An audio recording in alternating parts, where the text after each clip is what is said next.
Bienvenidos a Fútbol de Noche, un podcast donde discutiremos y analizaremos temas semana a semana relacionados con el fútbol y todo lo que tenga que ver con el deporte más hermoso del mundo.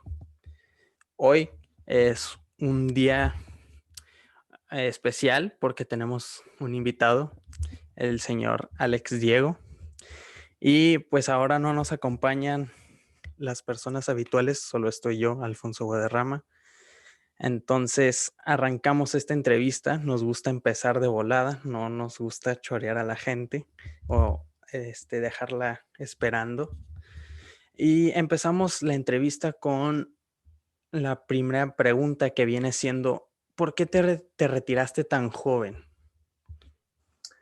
Bueno, primero, ¿cómo están? Saludos a todos los que siguen este podcast. Contestando tu pregunta, ¿por qué me retiré tan joven? En realidad que fue una decisión que venía ya pensando años atrás. Creo que uno tiene que ser consciente cuando tienes que dar un paso al costado, cuando ya no vas, ya no disfrutas tanto la parte de estar viajando, de estar jugando. Entonces creo que eh, pues tomé una buena decisión de retirarme temprano para empezar a hacer diferentes cosas igual siendo joven. Claro, entonces realmente fue que ya no te hallabas como jugador, ya no encontrabas ese gozo en estar jugando o... Sí, parte de eso, ¿no? La verdad que no fue tanto el juego. Creo que el fútbol lo voy a amar toda la vida. Creo que es el mejor deporte y desde que tengo conciencia es lo que más me gusta hacer.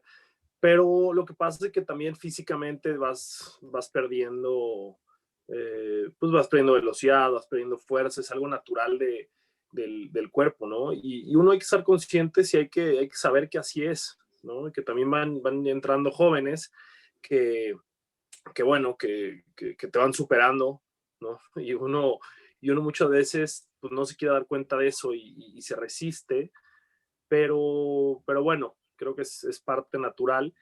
Y la otra parte es también el tema de lesiones, ¿no? Cuando ya te levantas todos los días y ya te duele la rodilla, ya te duele la espalda y tienes que estarte tomando desinflamatorios y para el dolor y así mantenerte, creo que es complicado. Entonces, bueno, creo que esas son las razones por las que decidí retirarme. Claro, ¿y cómo surge el ser director técnico? Me dices que amas el fútbol, que es algo que te apasiona. Entonces, ¿ya lo tenías meditado? ¿Fue algo que te surgió? ¿Fue algo, espontáneo que dijiste, pues voy a seguir en el fútbol? ¿O pensabas hacer otra cosa? Pues mira, en realidad que yo cuando jugaba empecé a estudiar la carrera de entrenador en el ENDIT, pero no tenía muy claro si quería ser entrenador, no, esa es la verdad. Eh, y cuando me retiré, la verdad que no lo tenía en mis planes. Yo quería dirigir mi carrera hacia otros lados, que era una parte más directiva, no tanto en la cancha.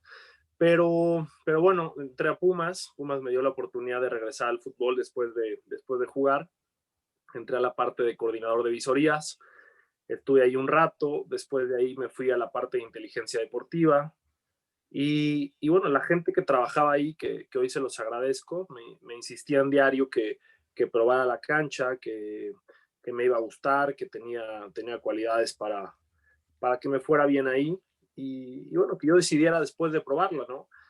Y la verdad que yo estaba rejego, no me convencían hasta que un día les dije, bueno, vamos a probarla, voy a ver qué tal, nada más les digo algo, si no me gusta, voy a regresar con ustedes en un mes y les voy a decir que no, esto no es lo mío, ¿no? Y la verdad que desde el primer día que me dieron la sub 14 de Pumas, y desde el primer día me apasionó muchísimo y supe que esto era lo mío, ¿no? Creo que es algo que me llenó muchísimo y bueno, dije, de aquí soy, y ahí empezó mi carrera de técnico. Ahorita nos comentabas que habías trabajado un poquito en las visorías. Es, eres la primera persona de técnicos que nos platica que has trabajado en ese aspecto. Cuéntanos un poquito cómo son. Si es como, ¿verdad? Por ejemplo, en la película de Gol, ¿verdad? Que van y ven a los jugadores o así en el llano o van a los partidos. O sea, cuéntanos un poquito cuál es ese proceso y cómo es que ustedes van observando a los jugadores. Pues mira, el proceso de captación de jugadores y más en clubes como Pumas, que bueno, que es súper importante para poder producir jugadores porque no tienen tanta fuerza económicamente para estar comprando, pues es importantísima, ¿no? Creo que es un área donde se le tiene que invertir mucho porque bueno, pues te pueden salir muy buenos jugadores que después podrás vender y podrás tener suficiente dinero para poder sostener las temporadas. ¿Cómo son? Pues nosotros en Pumas lo hicimos de una forma más organizada. Normalmente las visorías eh, son un poco, eh, ¿qué se podría decir? Pues desorganizadas, ¿no? La gente sale, va a los barrios, empieza a buscar visores externos donde ellos te ofrecen un jugador, entonces pues lo llevas. Nosotros lo que hicimos es tratar de captar a todos esos jugadores mediante visorías internas y se presentaban en Pumas, pero después de pasar ciertos filtros. Y bueno, después de ahí empezamos a ver jugadores y veíamos si tenían las cualidades para pertenecer a un club tan importante como Pumas.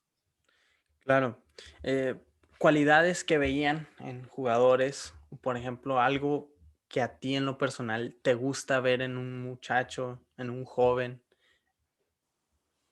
Pues mira, en Pumas se dice que los jugadores de Pumas son jugadores diferentes y sí, y la verdad que lo creo. Yo me formé ahí desde que tenía 14 años y la formación, desde la cuna creo que sí es diferente, creo que es algo que llevas en la sangre. Entonces, creo que lo que tenemos que ver jugadores que llegan a Pumas es que tengan mucha hambre, ¿no? Que sean tipos muy aguerridos, que vayan al frente, ¿no? Pase lo que pase. Puede ser que no tengan tantas cualidades técnicas, pero que sí tengan un corazón enorme y que sepas que en momentos difíciles, pues van a salir adelante por sus ganas de trascender. Y ya después, bueno, pues también, por supuesto, tenemos que ver las aptitudes y las cualidades dependiendo de las posiciones, ¿no? Uno tiene que ver si vas a escoger un portero, pues hay ciertos parámetros que tiene que cumplir para poder entrar a la cantera, si eres defensa central, si eres lateral, o sea, cada posición tiene que cumplir ciertos parámetros para que puedas competir pues con ya los jugadores que están en fuerzas básicas. Claro, y por ejemplo, los parámetros, ¿esos son en base a lo que tú vas a jugar o lo que te pide el técnico? No, no, no, son parámetros físicos. La realidad es que ya después el tema táctico y eso ya eso es punto y aparte. Lo que nosotros captamos son parámetros físicos, donde, un ejemplo, si vas a escoger un portero, se piden parámetros que sean, bueno, que sean de una estatura, ¿no? Que tengan un físico importante, o si lo estás captando muy chicos, que conozcas a los papás y veas si van a tener potencial de crecer, porque hoy en día tú lo puedes ver en el fútbol mundial, todos los porteros son de 1,85, 1,90 para arriba. Ujú. Ya más de menos estatura les cuesta trabajo. Y así te vas posición por posición, escogiendo físicamente para que de entrada puedan competir físicamente, de entrada. Y ya después, pues obviamente ya tendrán que tener su calidad y se tendrán que adaptar a todo el entorno del fútbol de Pumas, pero bueno, que primero tengan esas cualidades. Platícanos un poquito cómo fue tu experiencia dirigiendo primero en la Liga de Ascenso y luego de ahí nos pasamos a tu experiencia en la primera división. Mi experiencia en Liga de Ascenso, la verdad que fue súper buena, fue muy positiva. Yo venía de estar 2 años y medio en las fuerzas básicas de Pumas, que eso me enriqueció muchísimo, me hizo aprender mucho, darme cuenta de lo que quería, de cómo lo quería. Y lo que pasa con fuerzas básicas es que te da la oportunidad de equivocarte, ¿no? Las fuerzas básicas estás en un proceso de acierto y error, donde no pasa nada, ¿no? Donde si te equivocas, estás en un proceso formativo y es parte de, así como los jóvenes o los de 14, 15 años están en ese proceso, que no importa tanto si se equivocan o no, lo mismo pasa con los entrenadores. Y después me ofrecen dirigir a Alebrijes de Oaxaca y ahí ya empiezas a entrar a las grandes ligas, ¿no? Sin ser todavía la primera división, ya entras en una división donde ya no te puedes equivocar, donde ya pues ya estás jugando con dinero de socios, donde ya estás jugando con afición, donde ya tienes jugadores que muchos de ellos ya jugaron en primera división, que tienen su jerarquía y donde todo cuenta, ¿no? Donde tú ya, pues ya estás en un puesto donde tienes que entregar resultados inmediatos. Lo que pasa es que en el fútbol mexicano es difícil hablar de proyectos porque no hay tiempo. Las temporadas cortas hacen que vaya semana a semana y si no consigues resultados, por eso es que terminan las temporadas con 10 técnicos cesados, porque bueno, pues nadie aguanta perder 2, 3 partidos seguidos. Claro. Y por ejemplo, ¿tú crees que eh, entrenadores jóvenes como tú requieren mucho de ese proceso como tal? Yo creo que no es entrenadores jóvenes, creo que todos. Me parece que el éxito no se consigue rápido. Y ese es un problema que tenemos culturalmente. Creemos que todo tiene que ser rápido, ¿no? Si tengo un restaurante, pues en 3 meses ya tiene que estar llenísimo. O sea, quiero trasladarlo a otros ámbitos fuera del fútbol, ¿no? O sea, creo que el Ujú. mexicano quiere todo rápido, todo fácil. Y si no nos desesperamos y entonces, no, bueno, pues no funcionó, entonces vamos a darle vuelta y quiero otra cosa. Y no sabemos que es todo un proceso, son pasos donde vas a tener fracasos, donde vas a tener momentos complicados y tendrás que aguantar, como dicen, aguantar los golpes, ¿no? Y tendrás que mantenerte firme en tu sueño eh, y seguir trabajando el éxito. Pero también entiendo que no es fácil porque hay dueños que tienen mucho dinero invertido y bueno, ellos mismos quieren los resultados rápido. Entonces, creo que es una parte que tenemos que trabajar, donde tenemos que dejar al entrenador eh, que termine su proyecto, que termine su ciclo. Pasaba mucho, se hablaba de los entrenadores que agarran la selección nacional, ¿no? Que luego pasaba 1 año, 2 años, ya lo querían echar cuando era un proceso de 4 años, ¿no? Cuando era un proceso que se esperaba que tuviera éxito en el Mundial y ni siquiera llegaba a ese camino. Entonces, eh, pues bueno, es una parte de idiosincrasia donde bueno, es difícil cambiar y tendremos que adaptarnos nosotros para también saber que los resultados son parte de nuestro día a día. Claro, leía a Sir Alex Ferguson y decía, ¿verdad? Precisamente esto. O sea, cómo el fútbol ha evolucionado a tal grado de que ya no hay un respeto por el proceso. Que obviamente estamos hablando de ligas europeas, ligas que son este, de 9 meses o de varias jornadas, no torneos cortos, ¿verdad? Que los cesan al año. ¿No? Y aquí pues es un fenómeno, como tú bien lo dices, donde los cesan, o sea, hay 10 entrenadores cesados por torneo, ¿verdad? Incluso hay equipos que cesan 2 entrenadores en un torneo. Entonces, creo que sí es muy importante eh, que, que entendamos lo del proceso.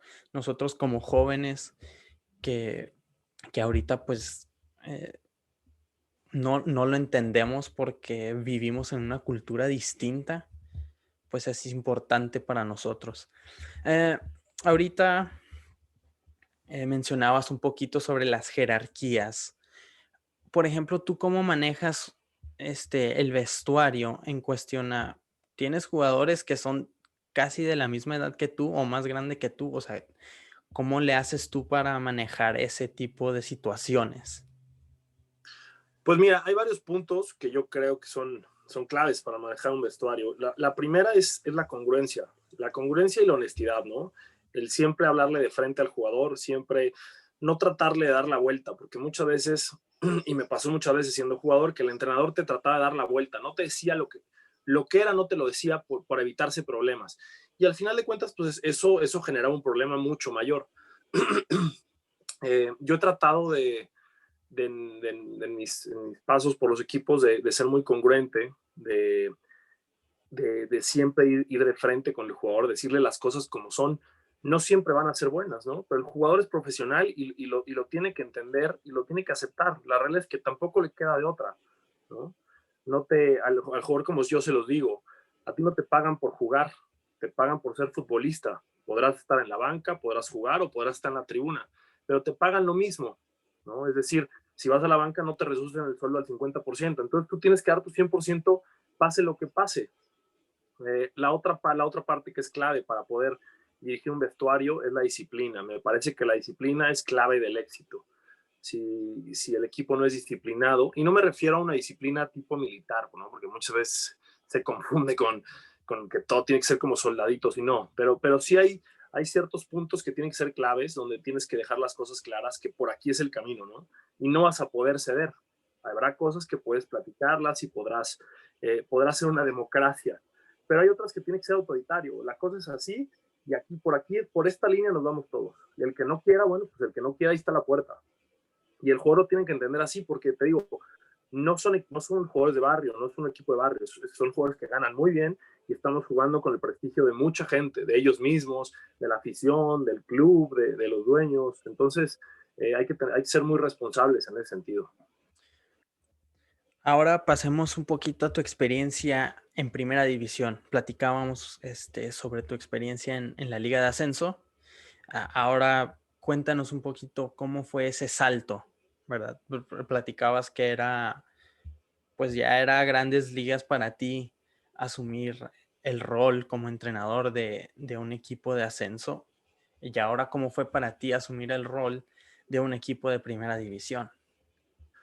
Pues mira, así como te lo conté, que de fuerzas básicas voy a la Liga de Ascenso, que fue un paso, es un escalón muy alto. De la misma manera es la Primera División. Es una responsabilidad enorme donde pues ya la afición es muy grande, ¿no? Ya no nada más son unos cuantos, sino ya son muchos miles de seguidores, el club ya tiene mucha historia, la inversión es mucho mayor, entonces pues, la responsabilidad, por supuesto, es más importante. Entonces uno tiene que llegar bien preparado para poder asumir esa responsabilidad y ese cargo, porque bueno, hay diferentes, también otra cosa que cambia es que ya tienes diferentes áreas, ¿no? A veces en el ascenso hay áreas que los directivos se ahorran, porque bueno, no hay tanto presupuesto, y en Primera División no, en Primera División ya está la de prensa, está el área de médica, está el área de fisioterapia, no sé, hay muchas que tendrás que gestionar de diferente manera. Entonces, creo que también fue para mí un gran aprendizaje en estos 6 meses que estuve con Gallos.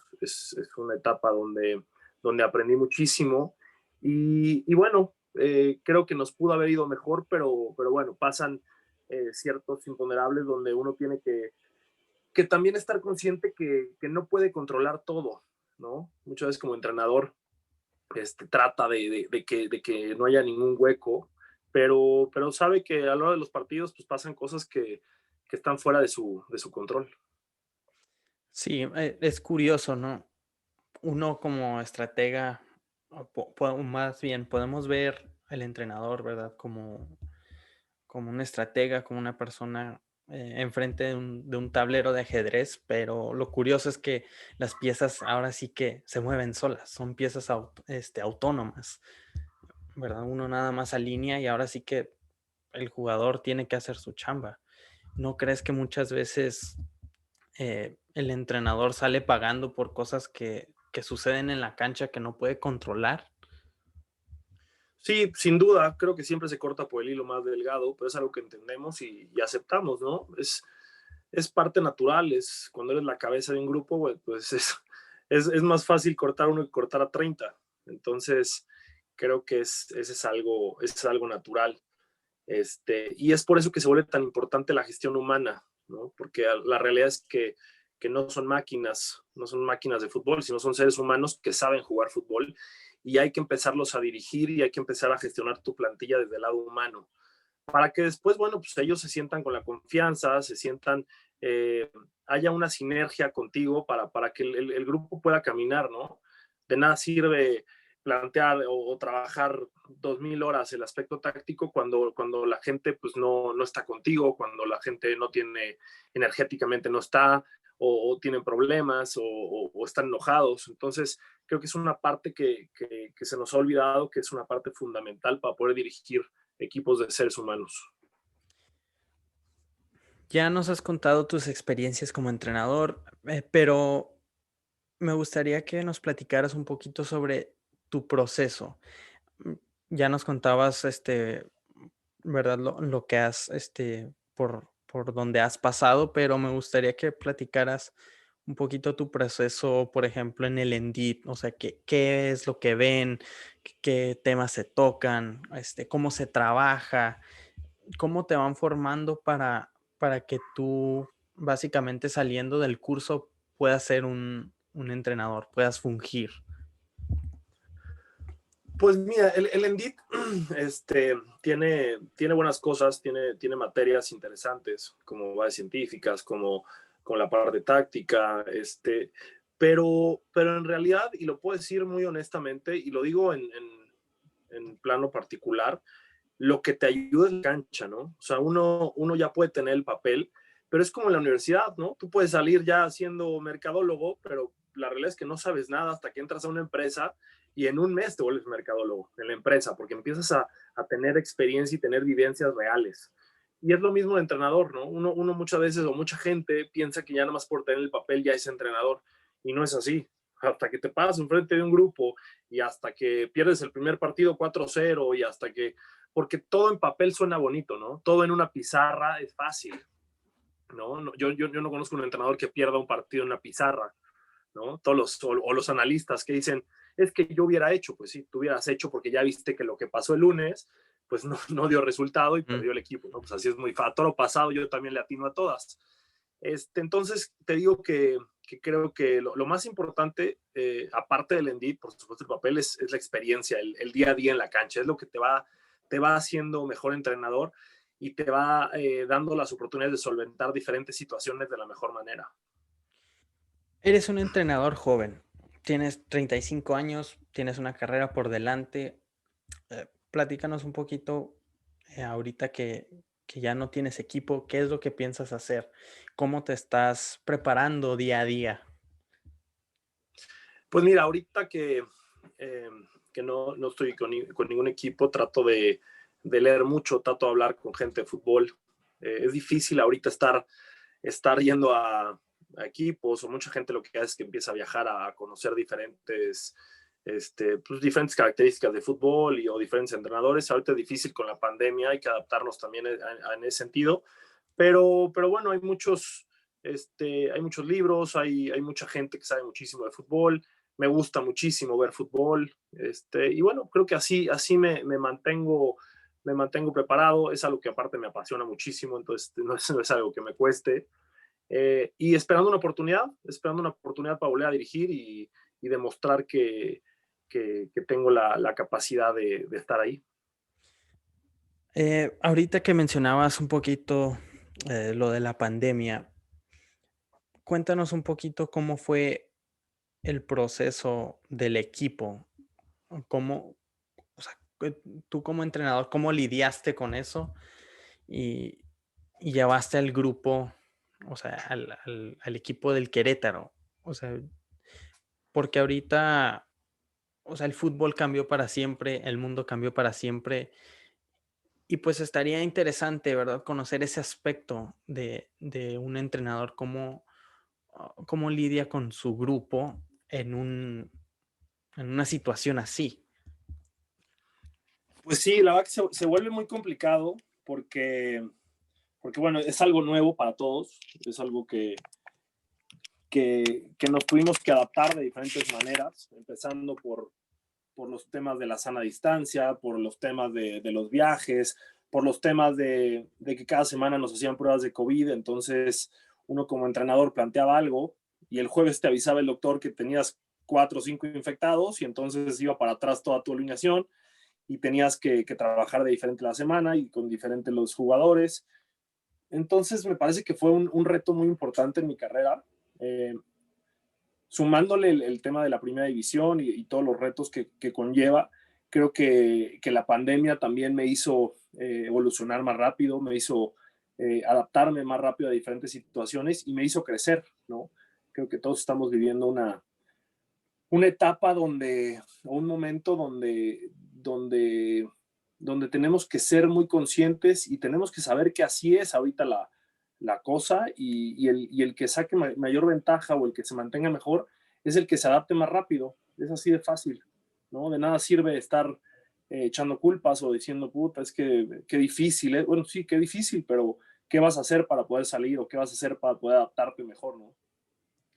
Claro, vamos a dejar, ya para entrar a las últimas preguntas, vamos a dejar a un lado tu vida como técnico y me gustaría preguntarte, ¿qué fue aquello que te llevó al fútbol? ¿Qué fue esa persona, ese momento, esa situación que te llevó a ser primero futbolista o bueno, primero amar el fútbol y luego ya ser futbolista?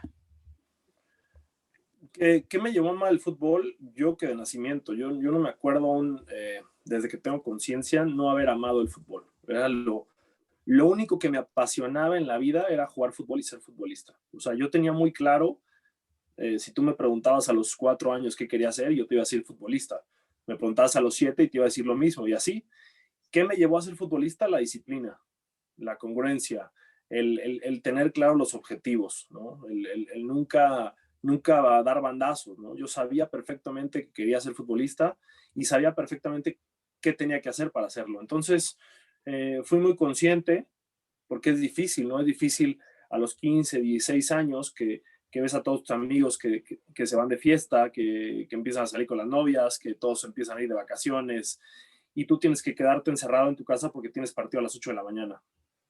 Pero es algo que no lo veo como no fue un sacrificio, creo que soy muy afortunado el haber podido tener la posibilidad y que mis papás me hayan apoyado en ese sentido, el estar ahí conmigo y apoyarme en mi sueño que tenía de ser jugador. Entonces, pues así fue, mucha disciplina y mucha constancia.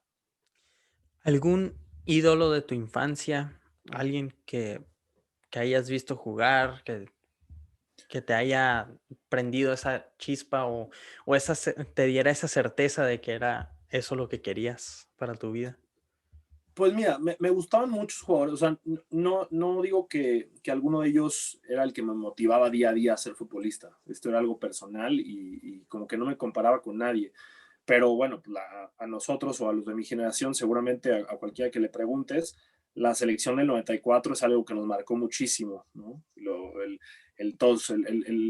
usar un uniforme de Jorge Campos, o García Aspe, o Luis García, o Claudio Suárez, o sea, es una selección que yo tengo, es más, yo te puedo decir que de los mundiales que más me acuerdo es el Mundial 94. Es increíble porque era era el primer mundial que yo veía y es el que más me acuerdo de todos. Este, Después, bueno, también hubo jugadores mundialmente muy famosos que también me gustaban muchísimo, pero te lo digo muy honestamente, creo que ninguno de ellos fue el que me motivó a estar metido en el fútbol. Sí, pues yo creo que la selección del 94 creo que fue la selección que más posibilidades tuvo para llegar al famoso quinto partido ya en el nuevo formato, pero pues bueno, digo, las cosas suceden. Pues Claro. no lo sé, no sé si esa, si esa fue o la de Corea-Japón contra Estados Unidos, no sé, o sea, ha habido grandes selecciones, pero a mí la que más me acuerdo de ella es la del 94, o sea, son jugadores que marcaron mi infancia de gran manera. Sí, ya para finalizar, como última pregunta, eh, ¿algún consejo que le gustarías dar a algún joven eh, jugador y también a la gente que se inclina a ser este director técnico?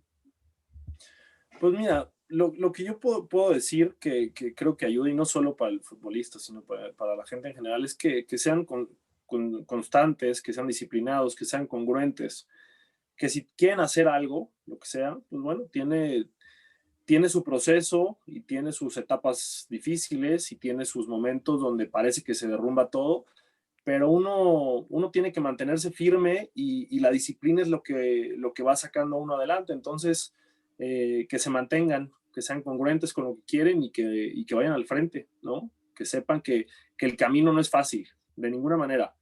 A todos los que ven en la parte alta de cualquier trabajo, de cualquier equipo, tiene historias atrás de fracaso enormes. Entonces, es parte de la vida. Alex, pues muchas gracias por esa entrevista. De verdad, tus vivencias pues nos ayudan a nosotros y estoy seguro que también le ayudan a aquellas personas que nos escuchan y a aquellas personas que quieren seguir o hacer algo en el fútbol. ¿No gustarías dejar tus redes sociales para que te podamos seguir? Sí, bueno, mi Instagram es Alex85Diego y es la que más utilizo. No, Twitter la verdad que no es algo que me meta mucho. Sí, Twitter está medio raro. Está medio raro. Sí, pero pues bueno, muchas gracias otra vez, Alex, por la entrevista y también gracias a ustedes que nos escuchan. Recuerden que nos pueden seguir en todas nuestras redes sociales como @futbol.d.noche y recuerden que ya también estamos en YouTube para que nos vayan a ver y nos vemos a la próxima.